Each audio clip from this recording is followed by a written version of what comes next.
Kecelakaan lalu lintas yang melibatkan sebuah truk tronton dan bus terjadi di ruas jalur Daendels, Desa Brengkok, Kecamatan Brondong, Lamongan, Selasa, tanggal 15 Februari tahun 2022, malam. Akibatnya, 18 orang terluka.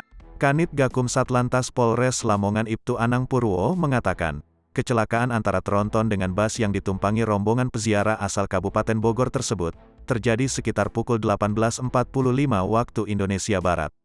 Ketika di lokasi kejadian, truk tronton dengan nomor polisi H1587VL yang dikemudikan Riko Setiobudi tidak kuat melewati tanjakan, kemudian mundur dan pada saat bersamaan di belakang truk melaju bus mini yang ditumpangi rombongan peziarah Wali Songo dari Kabupaten Bogor, ujar Anang saat dikonfirmasi, Rabu, tanggal 16 Februari tahun 2022.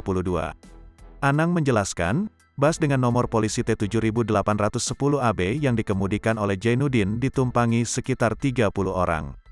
Bus itu diduga tidak bisa menghindar, sehingga terjadi tabrakan antara kedua kendaraan tersebut.